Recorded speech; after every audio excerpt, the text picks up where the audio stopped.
Welcome to the Movie Epidemic podcast. I'm your host, Buck Hollywood LeDuc, joined by, as always, Per the usual. Per usual. Buck, if you can't handle me at my fastest, you don't deserve me at my furiousest. Anyway, I got a tweet the other day, and they said, "I bet you guys can do a good Wario impression." Oh, so somebody said they could do a good Wario impression. Try a Wario impression there, Chadley. I'm a Wario. Okay. That sounds more like Waluigi, I think. Here's mine. Wah. Wah. Wah. Wah. Wah. Wah. I don't think they've ever said anything else, but wow. I think it was a fat joke. Wow. Oh, yeah. That's why I didn't shout out their name. Yeah, because we're a couple of fucking two Jay Lenos. A couple of big, fat Jewish Jay Lenos. It's like 4 Jay Lenos are sitting on this couch right now. God, quad Lenos. Yeah, we're fucking 2 Jay Lenos each. I had to turn down the volume because Chadley's fucking screaming. Right. Well, that's because you're wearing the big cans. I'm wearing some big cans. Some big fucking cans. So it's like not even my fault. My cat is going buck fucking wild right now. She's not having a good time. Trying to get that dick. Hey? Yeah. Oh yeah, for sure. She's been doing this thing where she doesn't like she'll just sit there and writhe around on the floor crying. And as soon as you say her name, you'll be like, "Oh, Sarasa," and she'll perk up. She'll stand up. She'll turn around. She'll show you her ass. She'll show it to you. It's like its name is like the Spanish word for beer. That's correct, because I am an alcoholic and I cannot handle myself. Pretty cool. Gonna be a lot of fun. So this is gonna be our last episode for a couple of weeks. I'm going to do some shark research. I got some sharks to upload. It's fine. Yeah, we got some shark research to do because we're gonna jump into Shark Month eventually. I'm sure. Shark Month. No, but for real, I am going to research sharks. So that's gonna be a lot of fun. I'll tell you my findings when I get back. But today we are talking about some stuff, dude. We are some stuff, dude. Tight. Dude, tight. We're talking about the new film from acclaimed director Steven Spielberg, one of the greatest directors. Before we get into it, this is a branded content episode. Oh yeah, absolutely. Why don't you take us into that a little? What does that mean? Yeah. I don't have anything to say other than this is branded content. Oh, branded content. We got to go see a pre-screening for. Yeah, God bless for Ready Player One. Then we're also going to be talking about Game Over Man. That's a Netflix original film from the writers of Alcoholics. It sums up my brain. Schworkaholics. And then we're going to be finishing off the episode with some more branded content. This is an all branded content episode. Dude, there's so much branded content here. We got to see branded content. We got to see a pre-screening of Isle of Dogs, the new film. We were there last night. Yeah. A lot of fun. Yeah, a lot of fun. There was a fucking lady on her cell phone at the pre-screen. Dude, a lot of kids at the screening. Yeah, hey, not a kids movie, first of all. We'll get into it, but not kids movie. Bryan Cranston says son of a bitch a lot, which is quite a few times. Yeah, more than once for sure. So that's gonna be the order of events as well. We are doing, after we review Ready Player One, we decided to do the 10-round Steven Spielberg draft. Wow. We're gonna be doing what kind of draft is that? Why don't you hit him with what kind of? It's gonna be a serpentine draft. I was thinking a serpent, because you know what it also is. It's a snake. It's a snake style draft. So Buck LeDuc is 108 ounces deep in growler. I'm very drunk. Dude, I don't even know how this episode. I don't even know how it got onto there. Yeah, I don't. I don't remember that. I watched you set it up, but I was pretty impressed that you were able to do it. So that's going to be the events today. So why don't we jump right into it? Let's talk about Ready Player One. So Holy fuck. This is an interesting movie. What's interesting about it is that it is now in wide release, and people are out and they're seeing it. And I don't know if you've been paying attention to the audience reaction, but it's the most baffling thing I've ever seen, the audience reaction, because everybody in the world thinks this movie is amazing and that it's Spielberg's best film. I've seen that a couple times. Yeah, like people are saying it's Forbes. Yeah, Forbes and the Nerdist wrote an article about how it's the best Steven Spielberg movie ever made. Y'all seen? Yeah, you've seen one Steven Spielberg movie. Like, you'll get to it, but there's Park though. Yeah, we'll get to it, but there's at least 20 better ones. But we'll get to it when we get to the draft. But it's very confusing to me because all these people are saying like, "Hey, this movie is great. Here's why I like it."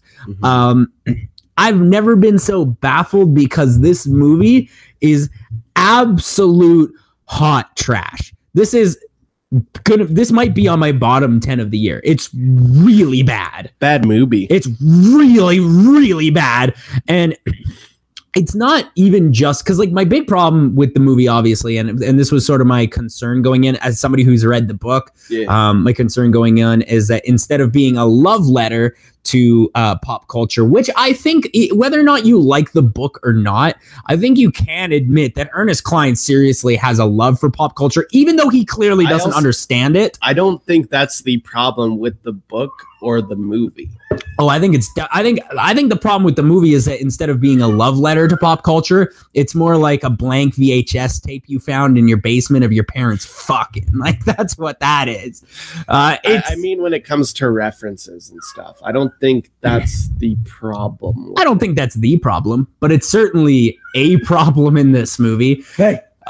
So this movie, for anybody who doesn't know, is made by Warner Brothers, and oh boy, do they not let you forget that even for a goddamn second, because in the book, it's like, here's all these 80s references and like all these interesting references. There's Spielberg references in the book, which thank Christ Spielberg took out. Yeah. For the most part, there's still a couple in there, but you know, it's more like, hey, 1980s pop culture, whereas this is like, how much Blu-ray remasters can we advertise in 2 hours and 20 minutes? And it's like, okay, but if we do that, we won't have time for a movie. And they're like, we don't give a shit. Just I don't give a fuck. You put in Mortal Kombat. You put in Iron Giant, which by the way, by the way, Iron Giant is like the fourth main character of this movie, first of all. And second of all, not a mention in the book, not even close. I know a lot of people are offended by the Stanley Kubrick stuff, but to me, I feel like they use the Iron Giant more offensively. Yeah, absolutely they did. So let's really jump into the meat and bones of this movie and what it's about. So for those who don't know, who've never read the book, who haven't seen this movie yet, what it is about is that this young lad lives in a future where everybody decides to live in a video game. Yeah. And like China. Yeah. Korea, Korea. Ooh, yeah, scary. The idea, I guess, is there. The idea is decent. Now, I'm going to try not to compare this to the book too much because it is one of the 7 books I've read in my life. Yeah, I don't know anything other than I do know about the entire chapter about him jerking off. I'm familiar with that. Yeah, that's a lot of fun, dude. I'm sad they didn't keep that one in with Ty Sheridan. Yeah, Ty Sheridan cranking down. Yeah, just Ty Sheridan cranking. Doing a nice crank down. And so essentially the creator of this video game dies and then says, hey, I got I hid like 3 Easter eggs in this game, and anybody who can find all the Easter eggs gets my billions of dollars and my company, and they get to do with whatever they get to, like the game gets to be their property. But because everybody in the world plays this game, and it's not even like a game anymore, it's more like a virtual space where people go to like hang out. Yeah, it's like PlayStation Home. Yeah, it does look like PlayStation Home. They go to school. They do everything in this video game, and then nobody ever meets each other, which also means that nobody ever fucks. But not a lot of fucking. Dude, very little fucking. Little bit of fucking. Mostly CGI monsters fucking each other. Monsters, yeah, that is the biggest problem with this movie, is that they decided that because of how this movie works, instead of doing like the Jumanji route and just having people play avatars, which is the correct thing to do, they decided to make CG monsters out of fucking everybody. You didn't like that, huh? God, it looked bad, dude. It looks really bad. It looks like a reboot. Good. Dude, it looks really bad. And everybody is this like fucking... Look, I'd rather see the anime kid than see Ty Sheridan. Yeah, that's true. They should have just had Doug Jones play all these characters. Ty Sheridan's wild looking. Like, he doesn't look like a real person. He looks like, you know, that kid from Kick-Ass. What, Christopher Mintz-Plasse? Or no, the other kid, Aaron Taylor Johnson. Yeah. You know, like when he was like in the second one when he was already ripped, but he wasn't supposed to look ripped. Yeah. That's what I feel like Ty Sheridan, like, cause he wasn't supposed to be ripped, but because he's a famous actor, he's ripped. I like Ty Sheridan because he's got that really square head and big jaw. And he looks like strong man. Yeah, why do you look like that, sir? So then they are all basically, okay, first of all, I don't know if this term was in the book. I don't remember. I read it years ago. But in this movie, they are constantly calling these egg hunters gunters. Don't call it that. That's okay. Rule number 1, don't say gunt in a script for kids. And don't say it that much. If you're going to say gunt, say it one time, get it over with, and then drop it. Don't say gunt that many fucking times, you hacks. So, and then, dude, this, like, the whole egg hunt thing, like, in theory, is decent. Right? I bet it's good in book form. It's, you know what? I will admit, I like the book. I think it's a lot of fun. But like that's what they do in the book. They hunt for the eggs and stuff. Mm-hmm. Okay. But the actual like events that take place are very different. Okay, they're not the same. The Ty Sheridan character and the Olivia Cancer Girl character don't meet each other until the very end of the book. It's like one of the last 3 pages. See, that makes more sense, honestly, because like that is the worst part of this movie. It's like the relationship between not only just the cancer girl, but like all of the friends from the real world. I get they wanted to get those actors into the movie so they could pay them and stuff. And they wanted to have these actors to be interacting with each other in a way that's not, you know, all in fucking Andy Serkis suits.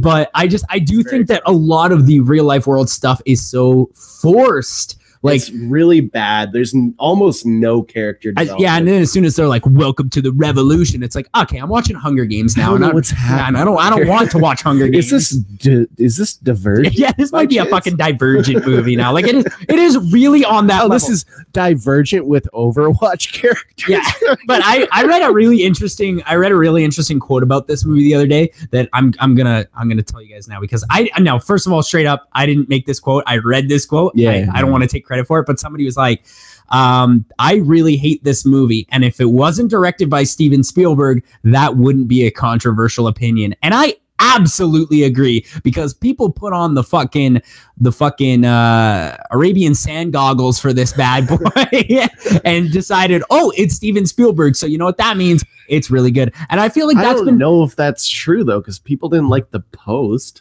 Are you sure? Because I know a lot of people who liked The Post. I've been arguing with people about that movie. People love, dude, nominated for Best Picture. War Horse, Lincoln, The Post, these are all nominated for Best Picture. And what's he done other than that? Bridge of Spies I love, though. To be fair, I do like Bridge of Spies. It's a 4-star movie. That's not Spielberg standard. No, absolutely. Because like Spielberg had like, I just feel like Spielberg has people talk about like how this movie brings back movie magic, and I don't agree. Spielberg has lost the magic. Like even the BFG, which I know you were entranced by. I kind of liked it. Yeah, it's fun. Does nothing for me. It does nothing. That movie is okay. What you felt for Ready Player One is what I felt for BFG. That's fair. I feel like BFG was another butchering of a book. A classic novel. I also barely like BFG the book. And I've never read the Ernest Cline book, but they're both 2-star films to me. I don't want to Chadley scale this, but like they're 2-star movies. Yeah, and you know what? Like, here's the thing about Ready Player One. As a film, as a movie, you know what? We're not going to say film because that's not right. This is a movie. This is a movie, and there's nothing wrong with being a movie. Rampage is going to be a movie, and I bet it's 5 stars. I bet it's good as shit, I bet you it's good as fuck. But Ready Player One is a movie. It's not a film. But as a movie, there is absolutely entertainment value, not only in the content, but in the concept. There is entertainment value here, but I think it's just so muddled. The plotting is so bad. It's unbelievably them shitty. Trying to find the Easter eggs or whatever, and like watching the videos and shit, and then just coming up with it, and like there's almost no conflict in this movie. And in the book, it follows their train of thought a little bit better. Whereas in this movie, sometimes they'll be like, I got it. And it's like, how'd you come up with that conclusion? I'm sorry, you have to jump into a VHS copy of The Shining that's hidden in the corner of a museum. What? Where the fuck did you come up with that? How do you know? Any sense? Yeah. Like they're just like jumping, like, oh, better go backwards on this racetrack. Mm-hmm. Okay. Yeah. Oh yeah, and like Jesus, that's a shot in the dark. Now the problem is that like the first scene is like that race car thing, and the race car thing is not bad.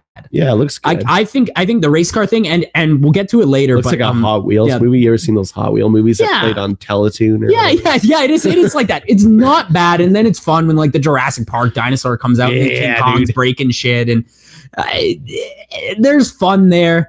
He's driving the DeLorean because you gotta slip another one in there. gotta just fucking slip it in there. But honestly, I think another big problem with this movie, and of course this movie has so many problems, is that I find that the main cast is completely unwilling to support this screenplay at all. Yeah. Ty Sheridan's not selling anything for me. Yeah, he was nothing. Even Olivia Cook, like I've seen her go. She's good. She goes. I don't think she goes in this. Yeah. I don't think she goes here. Well, she like Bates Motel and shit. Yeah, Bates Motel, Me and Earl and the Dying Girl. Usually She's sick good. People, which also a lot of sick people. Yeah, also rolls over to this one. Yeah.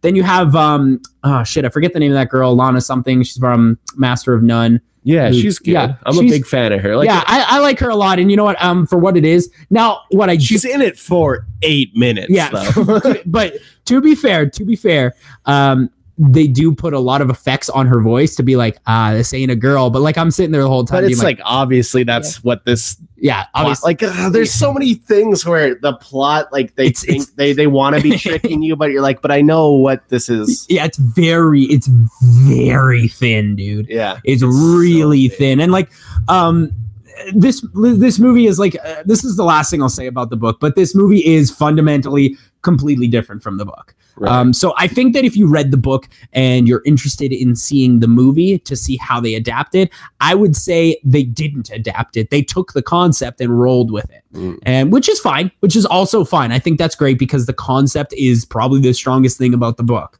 Absolutely. Yeah. And honestly, the strongest thing here, even like, and that this is going to be a mortal sin. You might strike me for saying this. Mendelsohn wasn't going.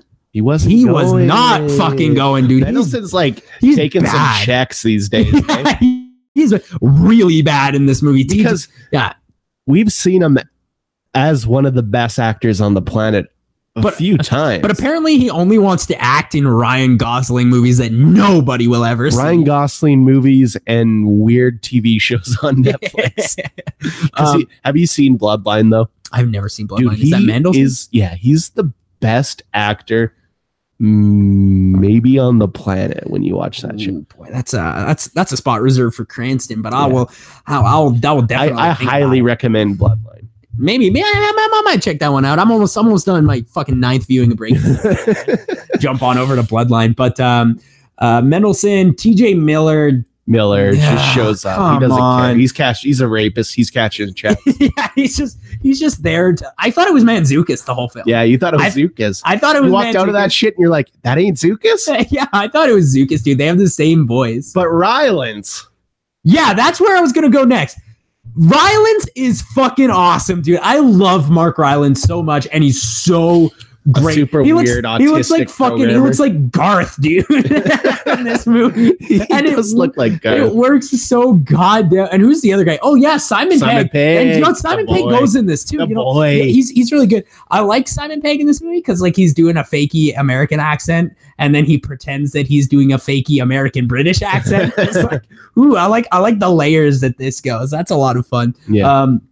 That's also a plot line. Then they just throw in characters though, like the Asian kids. Like who cares? Yeah, like Shiho and stuff like that. Yeah, they're really not important at all. They're just there to be like, I'm little kid. Hello, I'm small. I'm going to go into a Gundam. Yeah, no, that was the okay. That's let's talk for a minute. Okay, let's talk about the screening a little bit. Yeah, so let's talk about the screening. So at this screening, first of all, these screenings are a lot of fun. If you've never been to one of these, it's like a whole event. They give out prizes. It's really fun when you get to go to a pre-screening.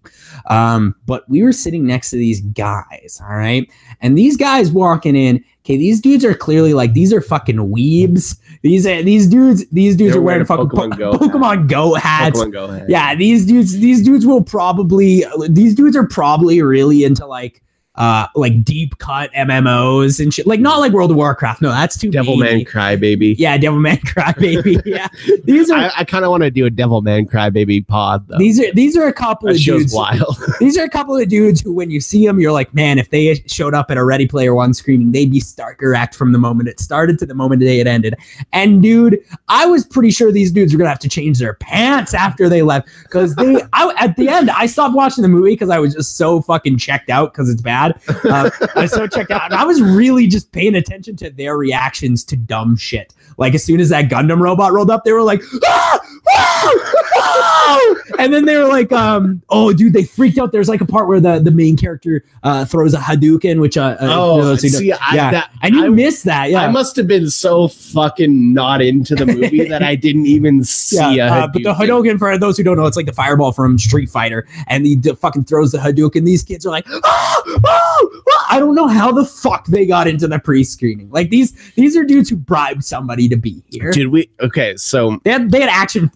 Oh yeah, that's another thing. Is it just when I thought I couldn't hate them more, one of them fucking pulls out a box, and in the box he has a fucking action figure from Sword Art Online, and I'm like, I hate these people. I fucking hate these people. Yeah, me and Chadley have been getting into a lot of screenings lately. Yeah. And the thing about screens is because this city doesn't have a very large journalism community. film critic community. There's it's like 25 people that get invited for press, and then they just fill up the rest with radio station tickets. Yeah, they give tickets away on the radio station, and honestly, like, I don't like that, but I also understand this city doesn't have enough people like you and I to fill up. There's not a lot of critics here. Yeah, exactly. There's like 4 newspapers in. It's like those 4 guys, you and me, and like I think there's like maybe 10 internet writers. Yeah. So it's not very much.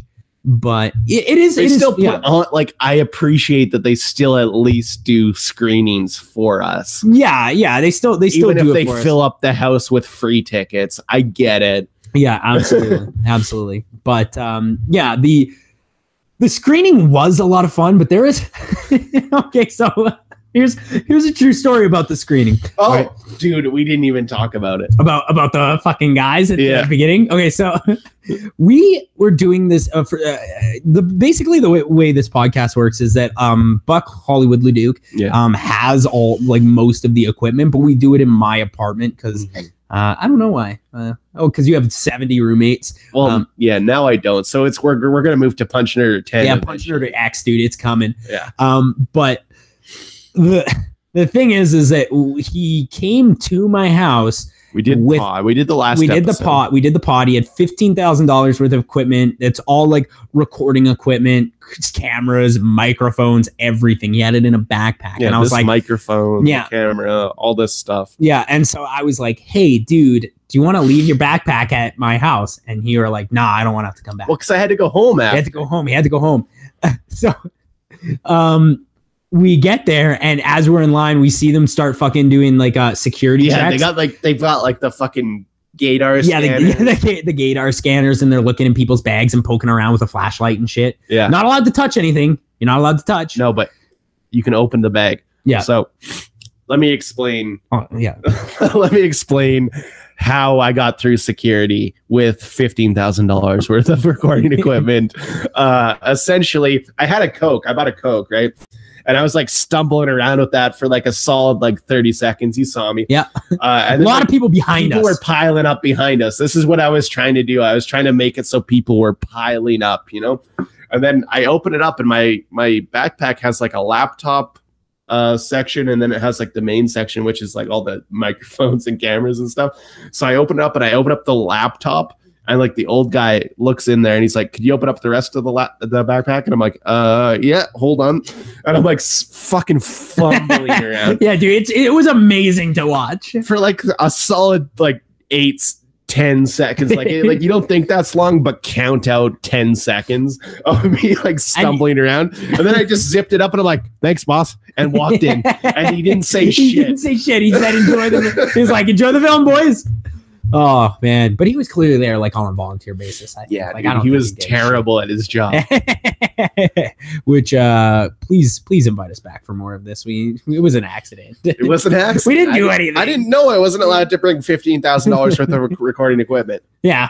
Come on. What, you think I'm going to bust that out in a screen with 500 other people? Yeah, exactly. That's what I could set up a fucking HD webcam, connect it to my laptop, and then set up a fucking boom mic. Yeah. Nah, can't do that. So let's talk about the absolute number one worst thing about Ready Player One, and it is absolutely the reason that I rank this movie as low as I possibly do, or as much as I do. That love plot. Oh so my fucking God, it's bad. Because like they know each other for like, I swear to God, it's like 8 minutes of screen time. They know each other, and then he's like, I'm in love with you. And I'm like, oh, for the love of fuck. Like I'm throwing my hands up. And at this point, I'm just annoyed by the characters and the way that they're interacting with each other. Because like he says he's in love with her, but the characters have not interacted with each other in any meaningful way at all. Yeah. And then the rest of the movie is them just like being like, and it's also like 25 minutes after his aunt just died. Yeah. And he doesn't care about that. Oh yeah, that brush right past it.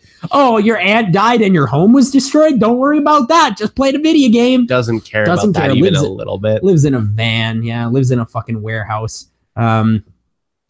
It gets to a point where the game or the movie is so dependent on the viewer being interested in pop culture, but not only pop culture, but references rather than actual content. Because like if there was content written around these references, it would be way better.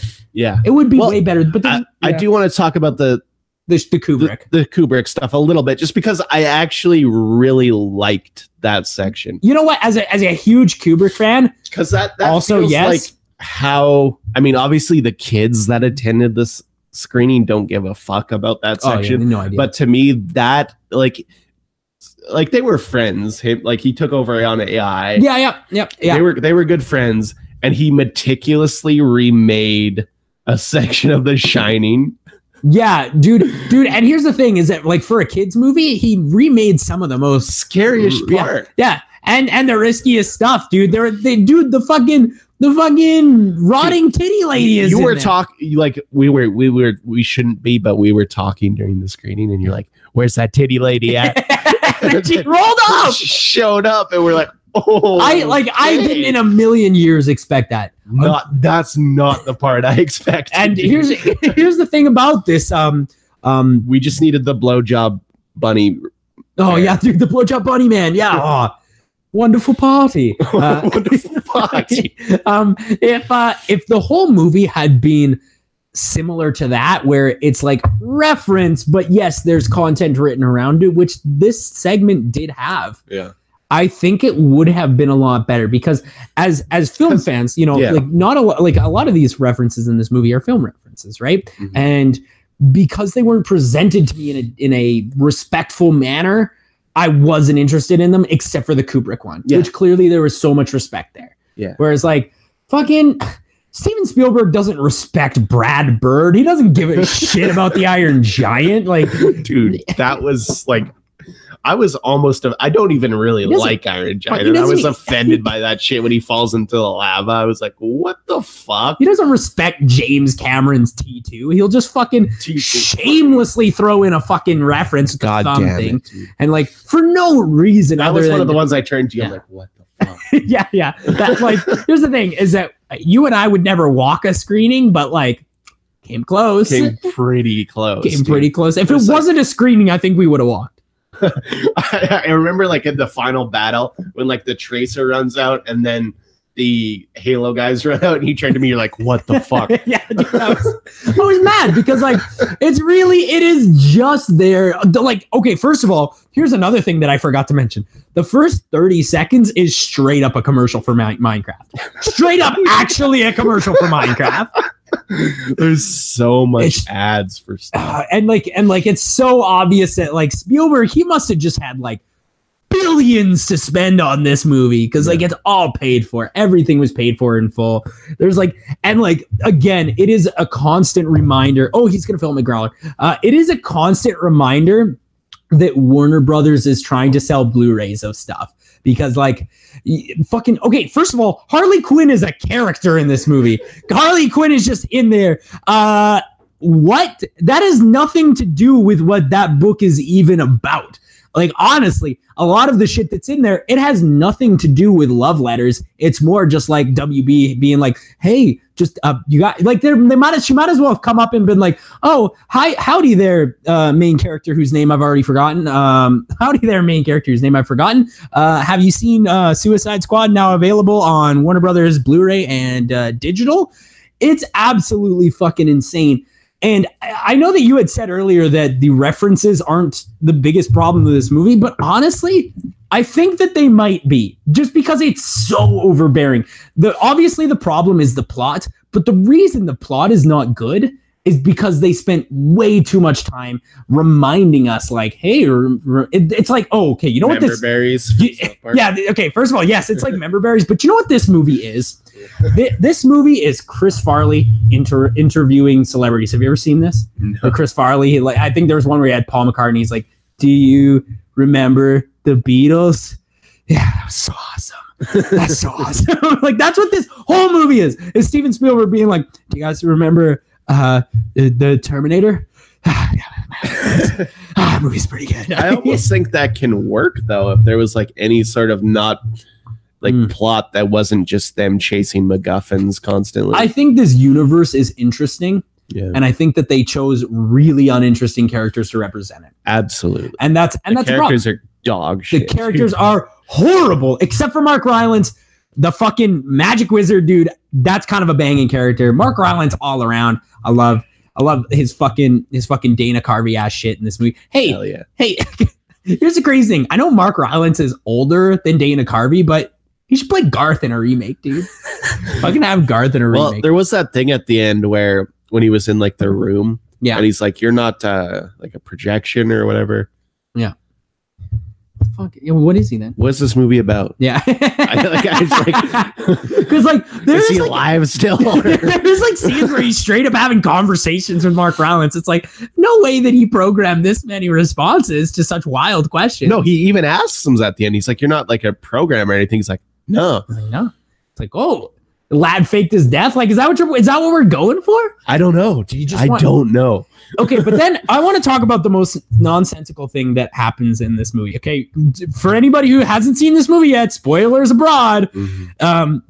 So obviously the main character of the movie wins the game, yada yada yada, and he inherits the company.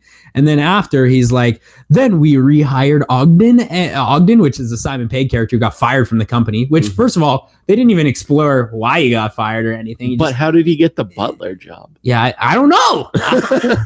So they're like, we rehired Ogden and he took a salary of 25 cents a year. And I'm like, what? Why would you, what? Then that was seriously the most confusing thing to me is like, doesn't this guy still has a family? I think he's got other investments though. Yeah, but like, you can't even legally do that. You cannot do that. Can't you? No, don't even think about it, dude. You can't give someone a 25-cent salary. That's insane. That's less than like a tenth of a penny a day. You could be a contractor though. Oh yeah, well he didn't say contractor. They said salary. They said the word salary. So fair enough. So he's fucking fuckboys, dude.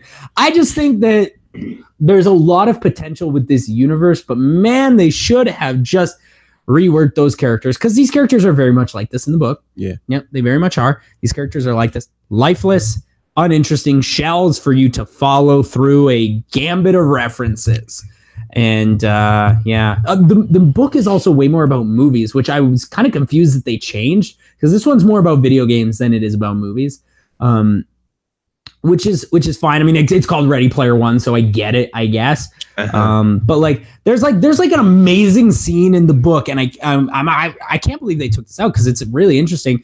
Where he has to one of the challenges that he has to do is he has to rehearse the movie Ferris Bueller's Day Off without missing a beat from beginning to end, and like that's so much fun. That is so much fun. But instead of this one, they're like, oh, this time you gotta drive backwards in a car.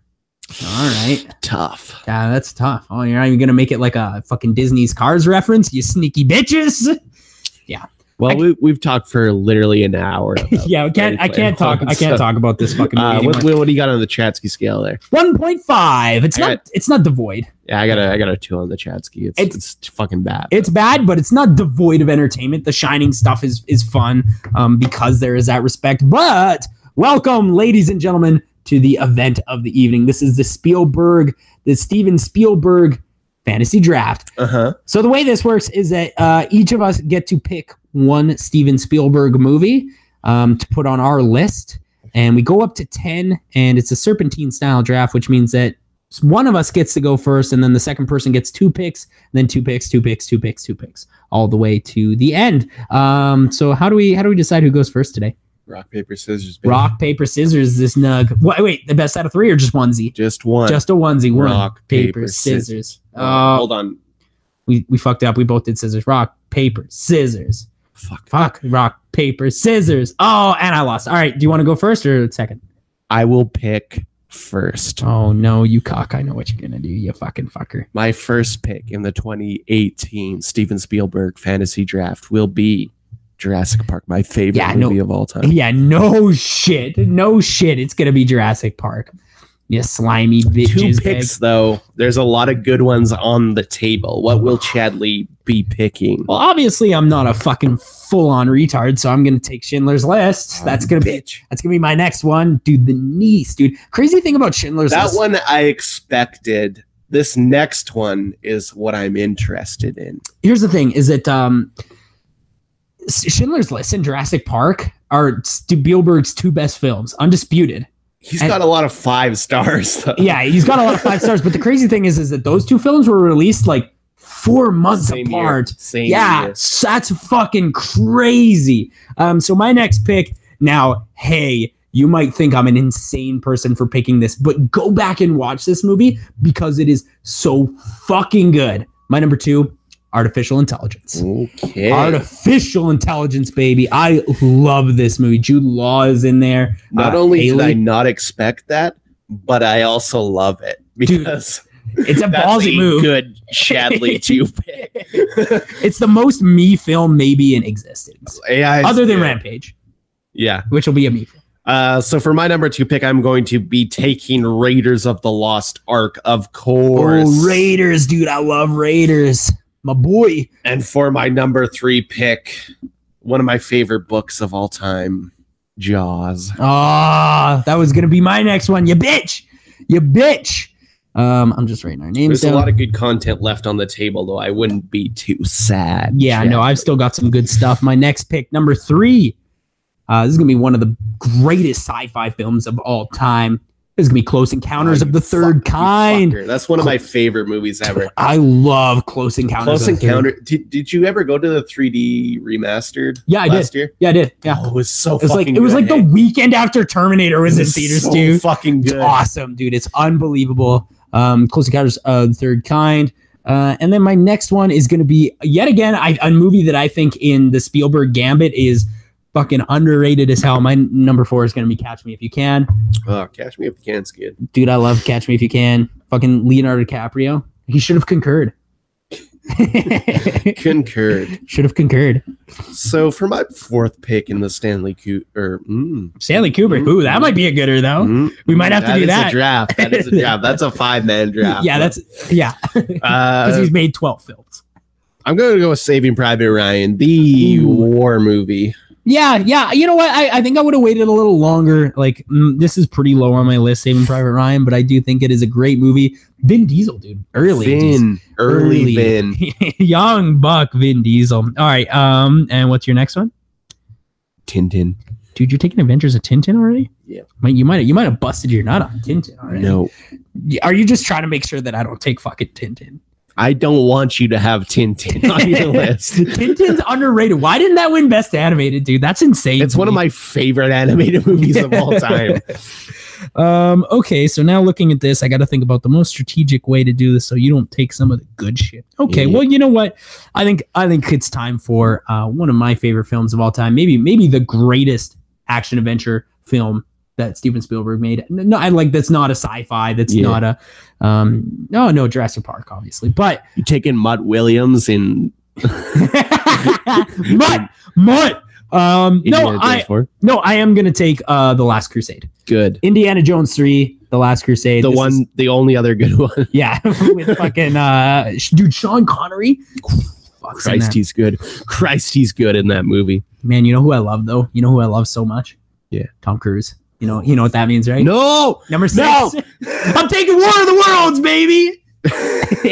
Okay, that's not the route I thought. You thought I was going to take Minority Report? Because that's my next pick. Oh, shit. Minority Report. Hey, it's official. The number 6 picks of the Steven Spielberg fantasy draft are all Tom Cruise films. Minority Report. Minority Report, baby. All right, what's your number 7? Boy, we are in a tough spot at this point. Yeah, because now it's like there's still good shit left. I don't have any sci-fi on my list, so E.T. is going to be my motherfucker. That was my next pick. You bastard, dude! I actually like E.T. a lot. Bastard. Drew Barrymore, it's fine. It's a lot of fun. It's not the best Spielberg movie, but it's good. Ooh, since we're talking about Spielberg movies that are absolutely fucking fine, let's talk about my number 7 pick. That's gonna be Hook, baby. Robbie Bobby, Rufio, Robbie Bobby, and Rufio. Yeah, dude, Hook's actually a lot of fun. I think Hook is a lot of fun. The Imaginary Dinner. It's not good, but it is fun. There's a lot of really fun scenes in Hook. And then for my number 8, I'm gonna take a movie that we actually reviewed on the show that I really like. And that's Bridge of Spies. Yeah, Bridge of Spies, baby. I love this movie. Mark Rylance, man. Rylance is in all his shit now. Rylance is on that. He's on that good shit. He's on Spielberg's good graces, which is probably a smart move. All right, where are we going now? I'm going to go deep. I'm taking Duel, the first ever Steven Spielberg movie. Duel, okay. Ooh, don't take my next pick or I'm going to beat the shit out of you. What's the number here? We have your next pick will be your 9th pick. My 9th. And I still have 9 and 10, and I still have 5 films left. None of them are really that good, but like it's what I got left. I guess it's The Terminal then. Ah, you motherfucker! I'm gonna kick this shit out of you. Oh, that means I gotta fight me. I'm very strong. Oh, that means I gotta take bad stuff. Oh, I can't believe you done this to me. I gotta take bad stuff now. My number 9. If I gotta, right? I gotta zoom into this one on Letterboxd and see what I rated for my last pick. Yeah. Ooh, if I gotta take Jurassic Park: The Lost World, that's what I'm gonna do. I'm taking The Lost World. It's a lot of Jeff Goldblum stuff. A lot of Bloom. Yeah, a lot of Bloom, which we will be talking about that later, but we also do love the Goldblum content. Do we love the Bloom? For my last pick, my number 10 pick in the Steven Spielberg 2018 fantasy draft, I will be taking the Sugarland Express. I don't think I've even heard of this. What is it's about like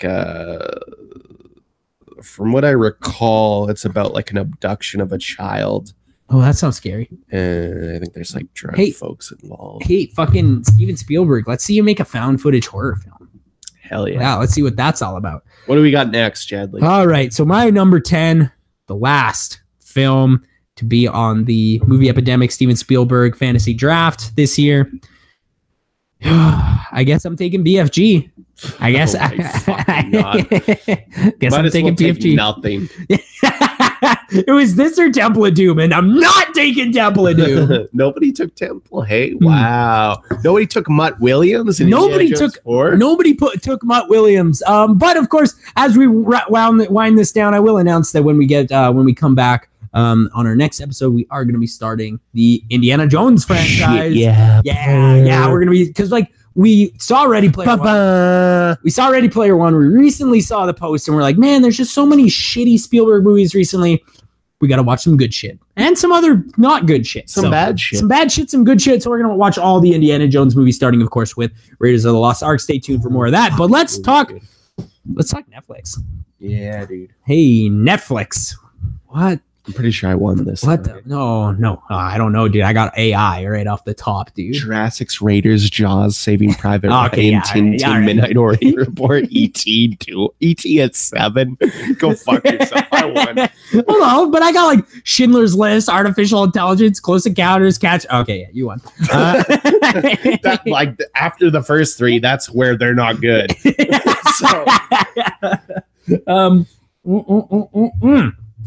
That's a good. What's this brew called?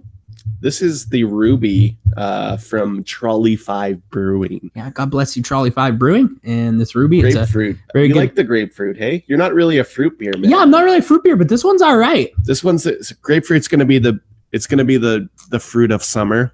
Yeah. Oh, dude, we're gonna have all those fucking shock tops. This isn't the first grapefruit beer I've had this year.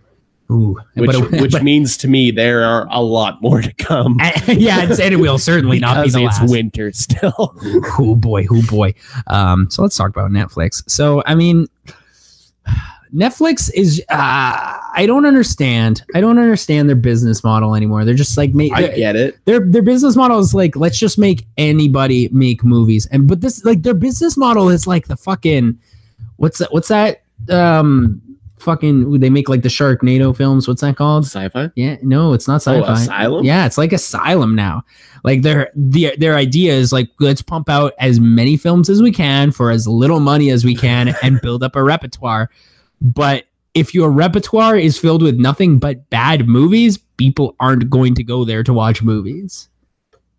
I don't think that's because, like, exactly I mean, I think it's more about keeping customers than it is gaining new customers. So that even if you see that there's new content every week. Yeah, but if they take off fucking 12 seasons of King of the Hill and then replace it with fucking Game Over, man, well, I might walk, honestly. Which is why they don't focus on movies. Yeah, it's more of a TV show place. They only focus on movies when one of those Sandler joints comes out. And it's like, you turn on your Netflix and the fucking trailer immediately starts playing. Ooh, a new Noah Baumbach. Yeah. Let me at that. Ooh, let's get that Noah Baumbach shit. That movie was and that fucking shit. And that, yeah, I haven't seen it yet, but like also that Sadfie Brothers movie that Sandler's gonna be in on Netflix. Like does Sandler work like at Netflix? I think he must. Yeah, he might. But let's talk about Game Over Man. I don't think Game Over Man is a bad movie. No, per se. It's not very good, though. It's not very good. So this is from the creators of Workaholics, for anybody who, The Good Boys. Yeah, Blake, whatever his name is. What's his name? It's in my I got it in my notes somewhere. Blake, whatever the fuck his name is, from Anders. Blake and Anders, and Adam Devine, the most famous one. Yeah, Adam Devine, the one that was in a bunch of singing movies. Why are you singing every film? Why is he always singing? Stop, for sure, stop. He's good at it. So like it felt, what this movie is it's a Die Hard parody. Yeah. But they're like, what if instead of having Bruce Willis, we just have 3 autistic dudes? So essentially this is like 3 complete fuck ups who want to make they millions. Play the exact same characters in Workaholic. Oh, except for Blake. No, Blake is gay in Workaholics. Is he gay? I'm pretty sure he's gay in Workaholics. Is he gay as hell? Yeah. I do not recall. It's like it's like one of those gags that they always do where like when he's like drunk, he's like I love dudes. The thing about, let's talk about Game Over Man. So this is a comedy film. It's a parody, and it's one of those. It reminds me a lot in a lot of ways. It reminds me of the film A Million Ways to Die in the West, which we reviewed on the show. Which is a Seth MacFarlane film. And here's why I'm making that is that, first of all, it's a direct parody of another movie. Like it's straight up almost a copy and paste of a script of another movie. The reason that they're similar is that 9 out of every 10 jokes are like, ugh, come on, let's get through this. But that one joke that gets through, that is funny, is fucking hilarious. That's kind of how I feel about Workaholics too. When they land a joke, it's fucking so funny. but it feels like I haven't seen Workaholics. My brother was telling me about it. He said I should watch it, but I've never seen. It's very similar to this movie, but they work in an office. Oh yeah, I don't think. Well, I don't. Oh no, I might like that. I don't know. That sounds kind of fun. That might be my kind of thing. But like, it's about these 3 fuck ups, and they want to become millionaires, but not have to work for it. And so they like this billionaire who like billionaire investor comes in, but he's like a silly child man, and like he gets wasted and just writes people's checks. Which is that guy's funny. I think that character is really really funny. Yeah. But then the movie devolves into something completely different, where you have a strong dude who's just guarding everybody up top, trying to play like the Alan Rickman character, but just not doing it with any conviction. Like he was clearly there for like 2 days. Not selling it. Yeah, not selling at all. This was clearly like, except for when he makes Shaggy sing the song. I was laughing my fucking god! hard. That's one of the 10 jokes, dude. That's one in 10, because that joke where they were making Shaggy sing. Not only it's in the trailer, so like. I would never watch a trailer for a Netflix movie. You know what I would watch? What? A Netflix movie. Oh yeah, I'll just watch all of it, because what's the point?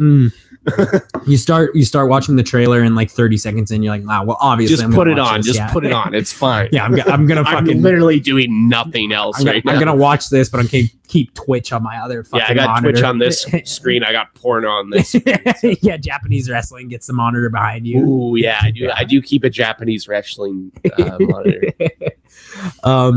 When you come over to Punch Nerder 10, there's gonna be like one screen that just has Japanese pro wrestling on it. Dude, we can watch Japanese pro wrestling while we pod. Dude, you're gonna get into it. You're gonna want to come out, because it Japanese pro wrestling. They do live shit. Right? Well, they're like they're not like fucking John Cena and The Rock, right? Where they're massive. They're like skinny little dudes. Yeah, and they're like slapping each other. And it's like, and they do live shows from Japan, so it's on at like 1 a.m, which is exactly when I want to watch it. Oh shit! Yeah. So I watch like the live shows, and it's amazing. Dude, that sounds fucking. You're gonna get into it. You're gonna be like, yo, when's that Japanese pro wrestling on? I'm gonna be like, tonight, bro. Come on over. This movie's also packed with like a bunch of celebrity cameos that do absolutely nothing for the film. Yeah. Like sometimes people just show up. Prime example of this. Joel McHale. Joel McHale just shows up. He just shows up in this movie, and he doesn't do anything or really even say anything. Yeah. There's like a part where they're like, you got to kill that lady. He's like, I'm not going to kill that lady. End scene. In like that, we're just like hanging out at tables and stuff. They're all like famous, and like half of them are comedians. And then Cuban's there. Why was Cuban there? And then it is clearly like celebrities that these guys just knew, because it's like, oh, it's like that. A lot of them are comedians. Yeah, it's like, oh, it's a guy from Scrubs we all forgot about. Yeah, Donald Faison. Yeah, we all forgot about that guy. Remember that guy when he was on Scrubs? Donald Faison, you died in this movie. You know who is the biggest B celebrity, or no, not even B, I'd say C celebrity that's in this fucking movie though, and I'm so glad that I saw him. Daniel Stern, baby. Daniel Stern. That dude has a fucking wild YouTube channel. If you've never seen it, check it out. But Daniel Stern, of course, most famous for his role in the Home Alone films. And since those movies, he has done nothing. He's actually one of the main characters in the straight to DVD fucking WWE sequel to A Christmas Story. Wow. Yeah, he plays like the dad in that. WWF's just pulling shit. They're just pulling, dude. I like WWF because at least they're trying shit, right? Yeah, they do try shit, dude. That is what they're about. I do think that like there's like a really funny joke where they find out that like one of the characters works or lives in the hotel. I laughed hard. Dude, I was laughing, shit. and then they're like going through his. You live here? Yeah, and then they're going through his shit, and they're like, "Are you sure that this isn't your copy of Flubber, the pornographic version of your favorite film, Flubber?" I'm like, who the fuck remembers Flubber, dude? The painting of himself. Yeah, the painting of himself. Dude, I was laughing pretty hard at that. There's some really funny moments in this. Yeah, for sure. Absolutely. The problem is that I don't think the 3 main characters interact with each other in like for any reason. Like they're just sort of there. They don't have a reason to talk to each other or be friends. Whereas like you watch Superbad and you're like, okay, well, yeah, these are best friends, obviously. But these guys, like, it felt like, I know that these guys have been working together for so long, but it felt like they met on set. And like, and then like the plot takes this really weird turn where suddenly the other two guys hate the Adam Devine character for no real reason. They just don't like him anymore. And it's sudden. It's just there. It almost feels like you need the relationships from Workaholics to understand why like maybe anything is happening in this movie. Yeah, like because like maybe this is for people who, because I had somebody come up to me and they read my review of this and they're like, so I read your review of this movie and I know why you don't like it, and it's because it's a stoner comedy. And I'm like, I beg your fucking pardon. Me and Chadley smoke weed more than anybody I've ever met. Dude, I like stoner comedies. I think stoner comedies are fucking great, dude. Like Pineapple Express is maybe my favorite comedy film. Okay, maybe not that much, but I like it a lot. It's a 5-star. Settle down with that. It's a fucking great movie.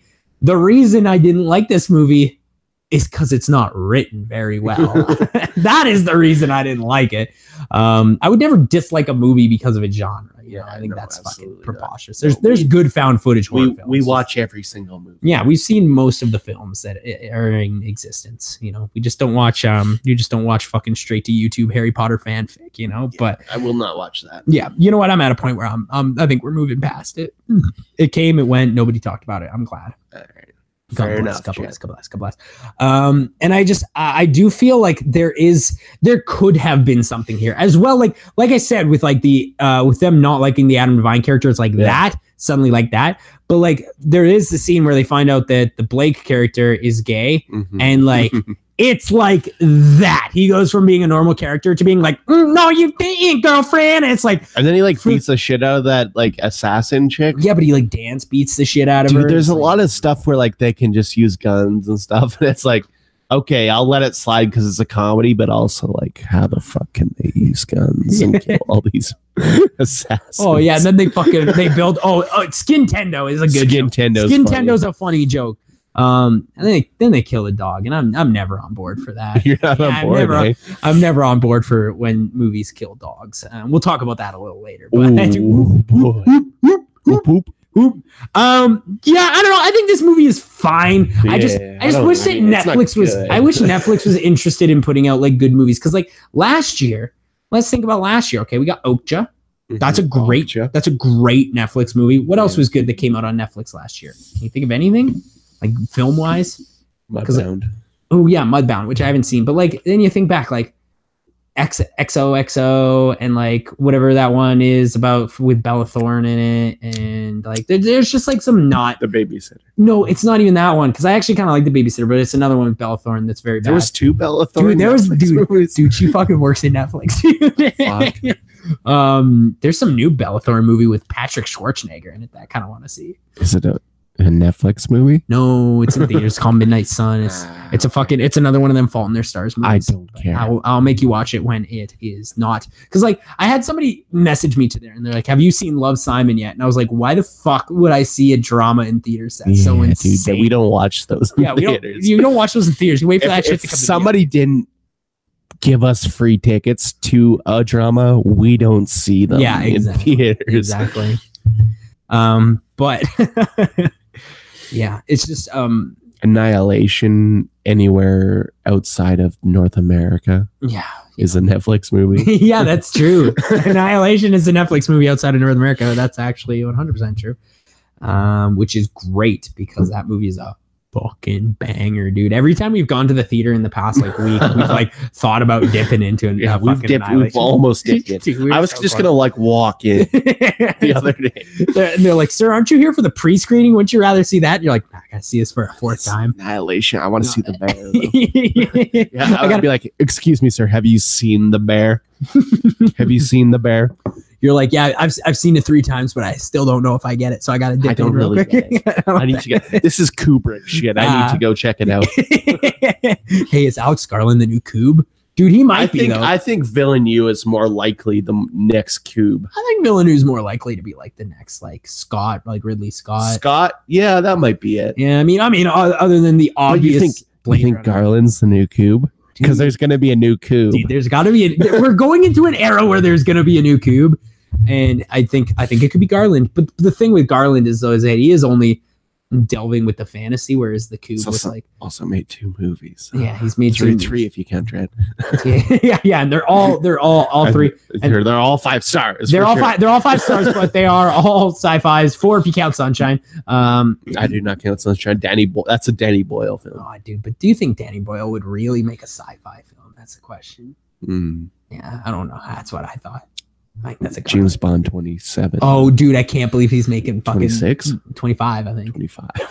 I can't believe fucking Danny Boyle's. Dude, Danny Boyle's either gonna fuck it up or he's gonna make the best Bond film of all time. I don't even know if he's actually directing it or MGM just wanted to connect someone to it so they could sell their studio. Ooh, that's more my idea behind it. They're like, can you sign this thing where you can maybe have a contract on James Bond so we can sell our studio?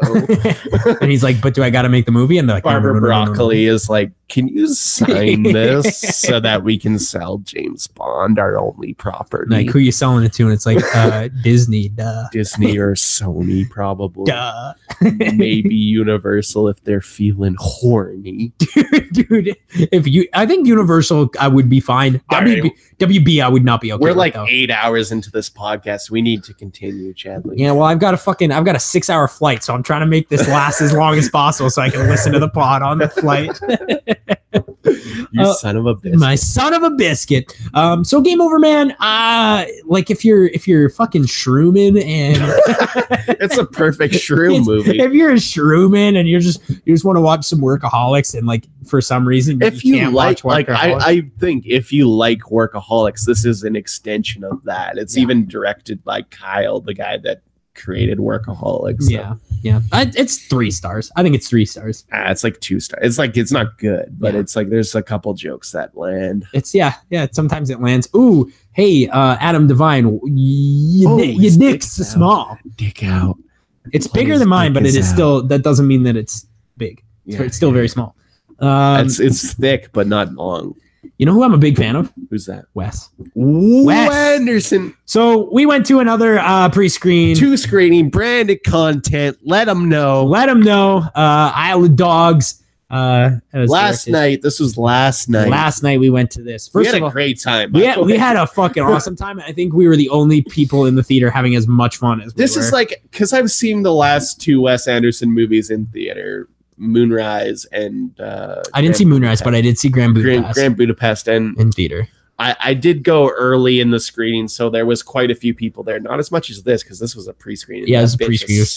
It was pretty packed. Like I was surprised, but there was only about 8 people laughing at any given time, because there's about 8 people that get Wes Anderson at any given time.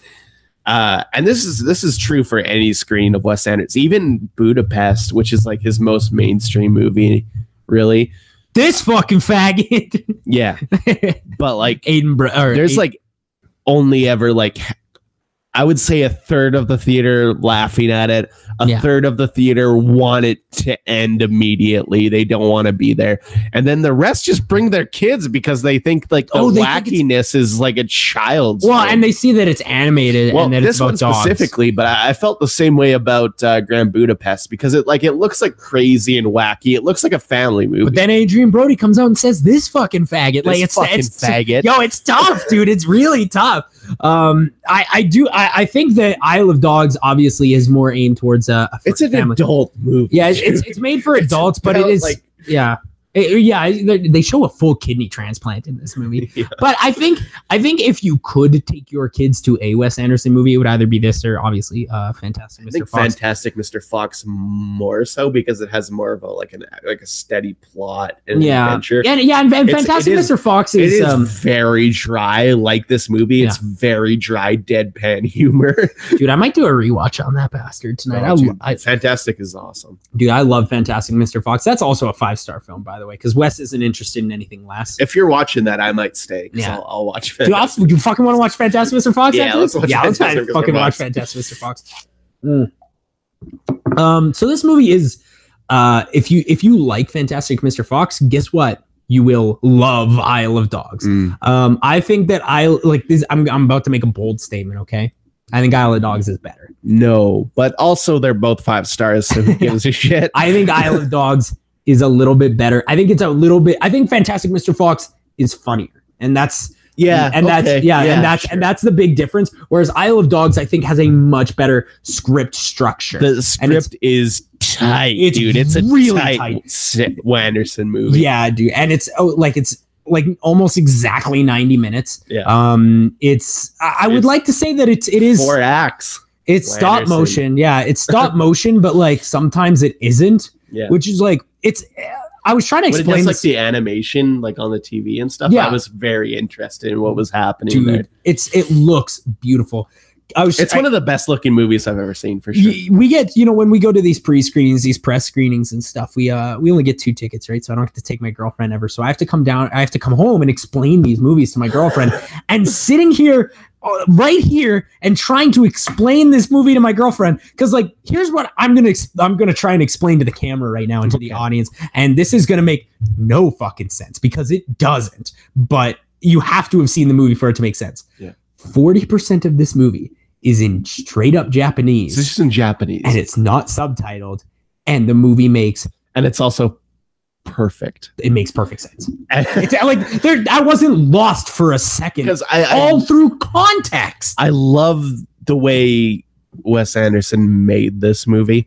And he did it on purpose so that you feel from the perspective of the dog, even though that's not really where the movie's perspective is from. No, it's supposed the perspective is from the kid. Yeah. But you feel from the perspective of Bryan Cranston. A Bryan Cranston dog? What? How could that possibly be relatable? Guess what? Most relatable film I've ever seen.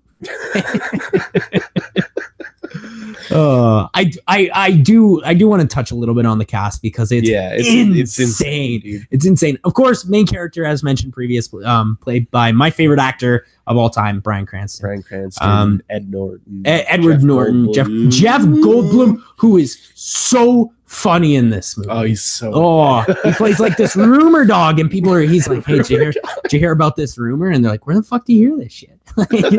Dogs talk to me. Yeah, Bill Murray. Bill Murray, of course. Bill Murray's character is also one of my favorites. Yeah, he's in it a lot. He's too. got those sweaters. Yeah, he's got the baseball shirt. It's so funny. Then you have who else is in this movie? I feel like there's a lot of Scarlett Johansson. Of course. Yeah, and you know what? Is fun. Yeah, she's great. Honestly, I think that character is. When I was first walking away from it, I was like, I think that character's shoehorned a little bit. No. But then I thought about it, and I was like, no, that character needed to be there because that was absolutely necessary. She's one of the main English-speaking characters. Mm-hmm. So it really, like, it is one of the ones that helps you get from point A to point B, because that is what the dogs are here to do in this movie, which is insane, is that the dogs aren't the main characters, but they are there to explain point A to point B to you. Right. And in that way, they become the main characters. Mm-hmm. Fucking Harvey Keitel. Liv Schreiber. Dude, who is Liv Schreiber in this movie? The Scoots, or like the main dog with the ear set. Oh, yeah. Liv Schreiber. Yep, you're right. Yeah. Yep. Fisher Stevens was in there somewhere. I don't even know where, but he was in there. Okoyono, Ken Watanabe. Yeah, Ken Watanabe. I like that Ken Watanabe's character is named Ben Watanabe.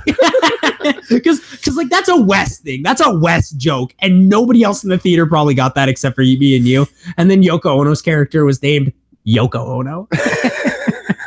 And like nobody said anything. She was a scientist. She wasn't playing herself. Her character was named Yoko Ono.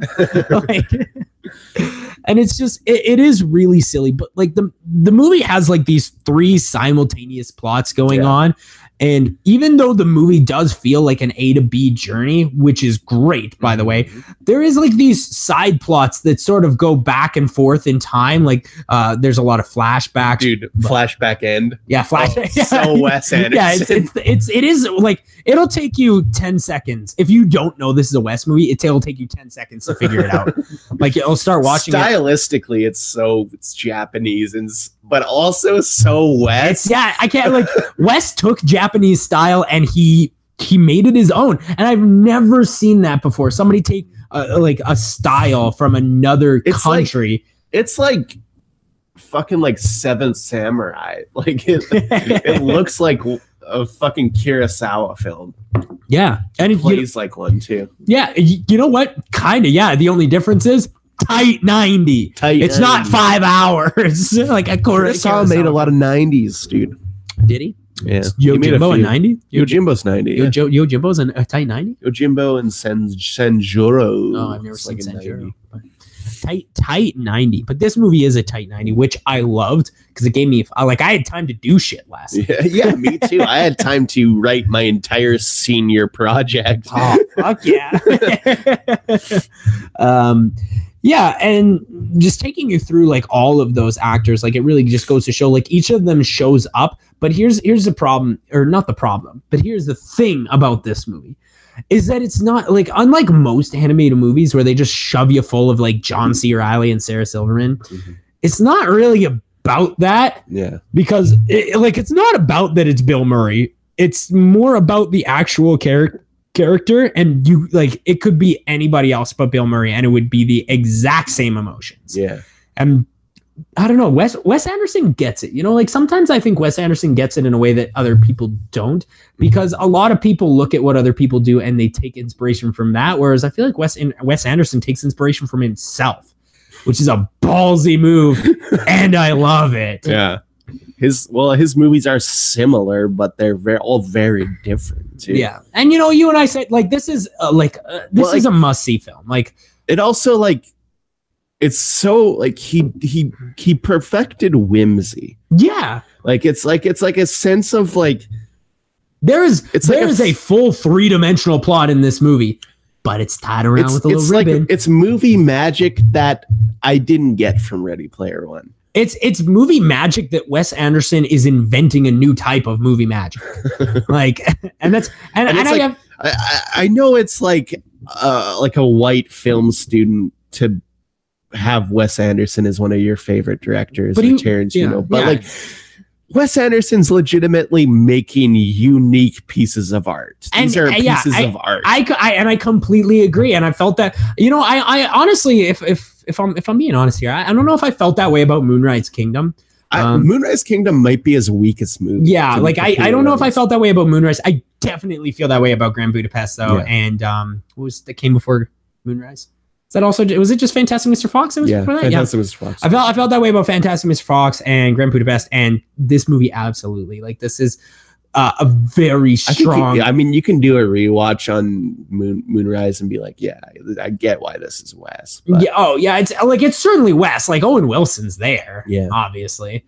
Jason Schwartzman is in there somewhere, I think, if you poke around for a bit. Yeah, I mean, like this movie is really just the usual suspects, though. There isn't anybody that you wouldn't expect, except for like the Watanabes and you know, maybe Cranston. Cranston, I don't think's ever done a Wes, but man, I hope Tilda Swinton.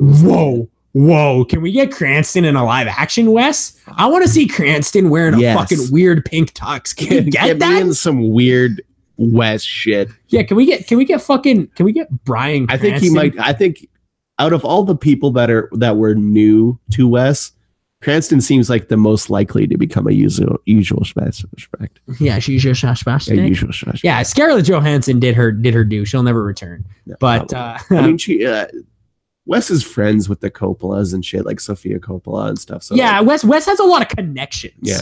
Obviously, Wes was for those who don't know, he's like went to college with like Noah Baumbach and Owen Wilson. Owen Wilson was his roommate. So, Owen Wilson, like a lot of the early shit was. There was another person he went to college with that was super famous, but I don't probably. Yeah, I don't remember who it is, but yeah, I don't know. It's just like it's very clear that Wes Anderson doesn't give a shit what people think about his work. He just wants which is why it works. Yeah, and why it's great. And yes, I agree. It is like you look at guys like us, and it's like, well, clearly those guys. It's love Wes super Anderson. Dry humor. It's very deadpan, and man, like I was like laughing my ass off when no one else even.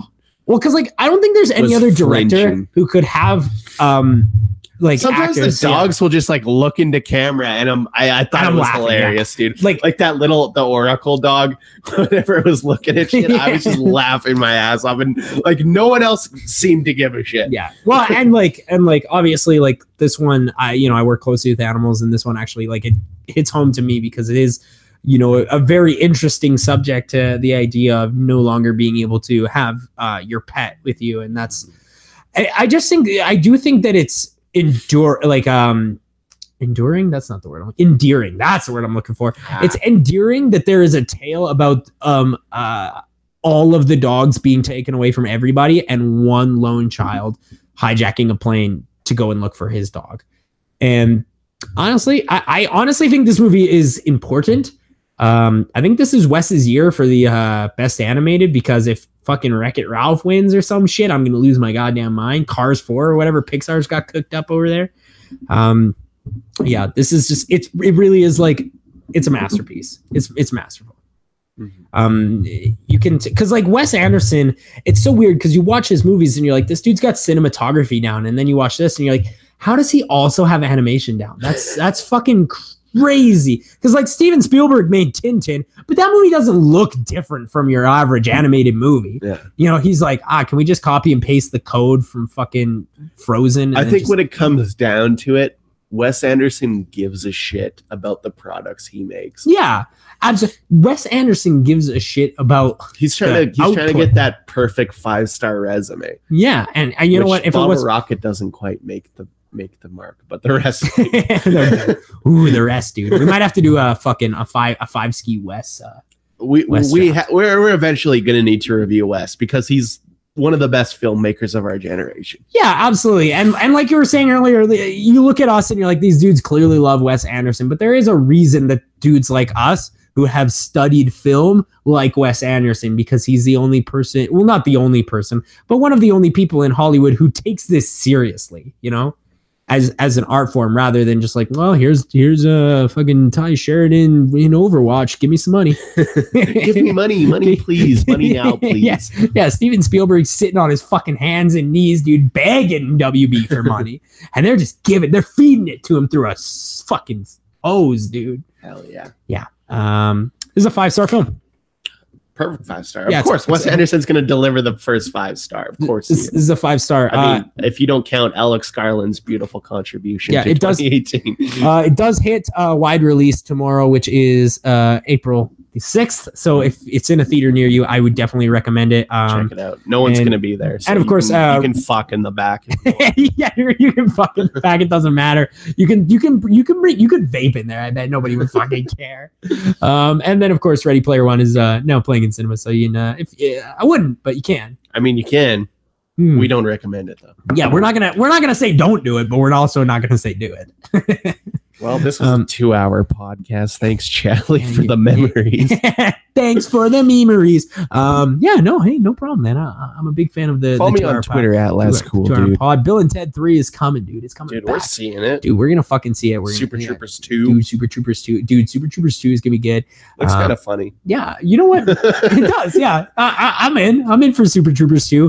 There's gonna be a lot of fun stuff. We haven't really. We might get Ian in on that one. Yeah, we might get Ian. We might bring a guest on. Our first guest of all time, dude. Not counting Hardner, of course. Hardner's he's the third co-host. He's a ghost, essentially. Yeah, he's a dead man. He was the third co-host. May he rest in peace. He still is. Like, if he ever wanted to, like, if he ever messaged me and be like, "Can I be the third co-host?" I'd be like, "Of course." Yeah, but you got to come to shit. You got to show up. Though. Yeah, because like he is the third host of this show.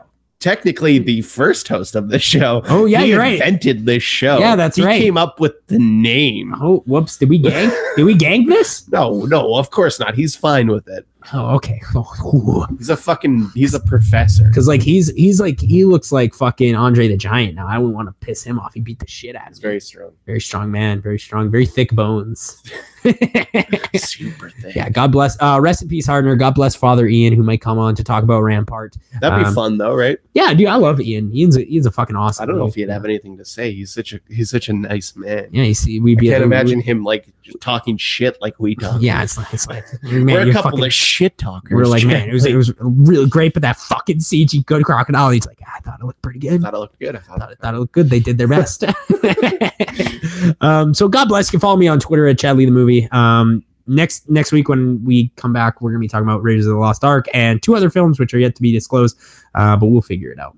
Well, we gotta get wasted and watch Fantastic Mr. Fox. So. Let's do that. Jeff. Yeah. I don't feel like going back to the bar. So all right, yeah, all right. Let's fucking drink a growler and watch Fantastic Mr. Fox. Is that on Netflix? I think I have it, but is that on Netflix?